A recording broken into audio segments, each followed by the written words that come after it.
Hi guys, welcome back to my YouTube channel. First of all, let me introduce myself. Nama aku Maria Norberta Rudi Ufnia dan aku dari kelas 12 MIPA SMA Santo Paulus Jakarta Pusat. Dan di video kali ini aku ingin membahas tentang alkali tanah. Okay, without any further ado, let's get into the video. Oh iya, sebelumnya aku mau nanya deh ke kalian yang lagi nonton ini.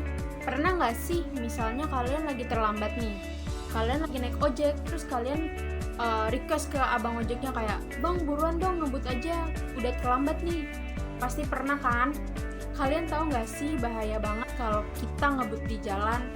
Kan di jalan itu udah ada peraturannya, udah ditentuin batas kecepatan maksimum dan minimumnya. Jadi kita nggak boleh sembarangan membawa kendaraan dengan kecepatan maksimum yang lebih dari batas normal gitu guys. Karena akibatnya akan sangat banyak. Bisa luka-luka, bisa patah tulang, bahkan bisa menyebabkan kematian. Oh iya, ngomongin soal kecelakaan patah tulang, kalian tuh pernah nggak sih dengar gips yang buat di tangan itu loh, kalau misalkan patah tulang gitu pakai gips gitu. Kalian tahu nggak sih gips itu terbuat dari apa? Kalau belum tahu nih aku kasih tahu. Pembuatan gips itu juga salah satunya berasal dari logam alkali tanah. Oh iya, sebelumnya aku mau ngasih tahu ke kalian dulu nih tentang apa itu alkali tanah. Alkali tanah itu merupakan unsur-unsur dalam golongan 2A yang terdapat di dalam tabel periodik. Cara menghafalnya itu sebenarnya gampang dan ada banyak caranya ya. Bisa lewat lagu, jadi kamu menciptakan lagu baru atau menggunakan nada lagu sebelumnya dengan menggunakan lirik dari unsur-unsur tersebut. Tapi bisa juga menggunakan ini. Aku sendiri menghafalnya seperti ini. Beli mangga, cari sirsak, bawa rambutan. Jadi gunakan kata-kata depannya tersebut sebagai cara kamu menghafal unsur-unsur tersebut. Logam-logam alkali tanah itu juga tersebar luas loh di muka bumi ini, ada di bebatuan dan juga di lautan. Unsur-unsurnya secara umum yaitu ada senyawa karbonat, silikat, dan sulfat. Nah, itu tadi pengertian logam alkali tanah. Sekarang kita pelajari yuk sifat-sifat dan juga macam-macam logam alkali tanah. Oke, sekarang kita masuk ke sifat-sifat logam alkali tanah. Sebelumnya kalian tuh pernah nggak sih ngelihat api nih, misalkan ada batu yang terbakar. Nah, disiram pakai air bukannya malah mati, tapi malah makin besar apinya. Pernah nggak sih ngeliat kayak gitu? Ini aku kasih contoh api yang disiram tetapi malah makin besar. Nah, lihat kan, batu tadi disiram air tapi malah makin besar apinya. Batu tersebut merupakan salah satu golongan alkali tanah. Sebelumnya kita belum bahas yang lebih detail lagi ya tentang logam alkali tanah. Logam alkali tanah itu paling enggak punya 2 ciri yang bisa kamu ingat. Yang pertama, logam alkali tanah itu lebih reaktif dibandingkan dengan logam alkali. Maksudnya reaktif itu jadi kalau direaksikan dengan air akan mengeluarkan panas dan gas yang menjadikan mudah terbakar. Oleh karena itu, ciri yang kedua adalah logam alkali tanah bisa menghantarkan panas dan listrik. Oke guys, next kita akan bahas tentang macam-macam logam alkali tanah. Logam alkali tanah itu sendiri punya 6 unsur. Seperti tadi yang udah kita hafalin di atas, cara hafal yang aku pribadi hafalin adalah beli mangga, cari sirsak, bawa rambutan. Bisa juga menggunakan lagu dan lain-lain. Oke, yang pertama, berilium. Berilium merupakan unsur kimia yang memiliki warna abu-abu, ringan, tetapi mudah pecah. Hati-hati guys, berilium ini termasuk unsur yang beracun loh. Logam ini digunakan sebagai bahan penguat kemudi pesawat jet. Selain itu, campuran berilium dan tembaga banyak dipakai pada peralatan listrik seperti komponen televisi. Oke guys, yang kedua ada magnesium. Magnesium itu bentuknya padatan yang berwarna abu-abu mengkilap. Unsur ini biasanya digunakan dengan senyawa campuran lain untuk melapisi tungku. Magnesium digunakan karena punya titik leleh yang cukup tinggi. Selain itu, campuran dalam pasta gigi yang biasa kamu gunakan juga terdapat magnesium loh guys, yang fungsinya mengurangi asam yang ada di dalam mulut. Yang ketiga ada kalsium. Pasti kamu udah nggak asing dong dengar kata kalsium.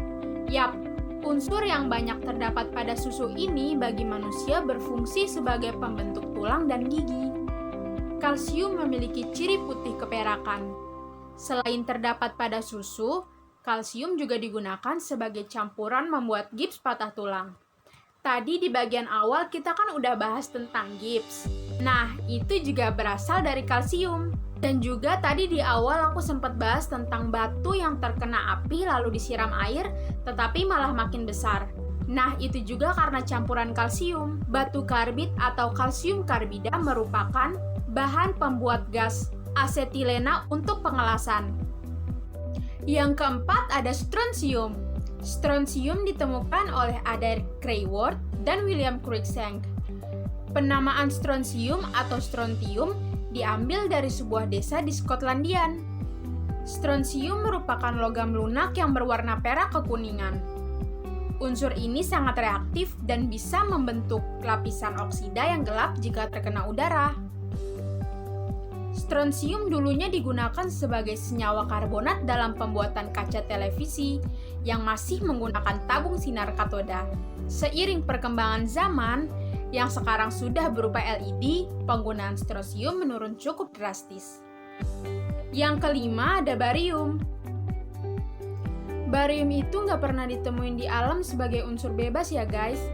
Itu karena reaktivitas kimianya sangat tinggi. Contoh barium alami yang paling umum ditemui di alam ialah barium sulfat yang digunakan sebagai obat untuk penderita gangguan pencernaan. Kemudian ada barium karbonat yang digunakan dalam racun tikus. Barium memiliki warna keperakan dan sifatnya yang lunak. Yang keenam, ada radium.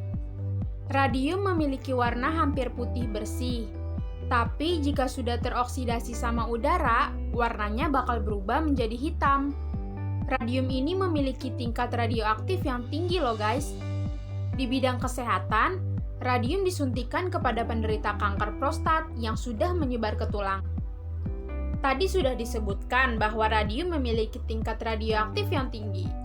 Maka efek samping yang dialami oleh orang yang disuntikan radium ini pun berbeda-beda, seperti demam, nyeri saat buang air kecil, hingga mengeluarkan tinja yang berwarna hitam atau disertai darah.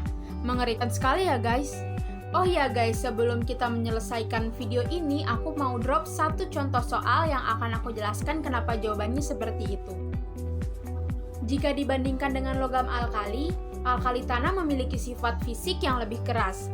Hal itu disebabkan oleh, jawabannya adalah C. Jari-jari atom yang lebih kecil menyebabkan logam alkali tanah lebih mudah membentuk kristal dengan susunan lebih rapat. Oke, dibandingkan dengan logam alkali tanah ini memiliki sifat yang lebih keras. Hal ini dikarenakan oleh jari-jari atom yang lebih kecil sehingga memudahkan membentuk kristal dengan susunan yang lebih rapat, sehingga memiliki sifat yang lebih keras karena massa jenisnya yang lebih tinggi. Demikianlah video saya mengenai alkali tanah. Semoga apa yang saya sampaikan dapat dimengerti dengan kalian semua dengan baik. Saya minta maaf jika ada kesalahan kata selama video ini berlangsung. Terima kasih telah menyaksikan. Dadah. Don't forget to like, comment, and subscribe.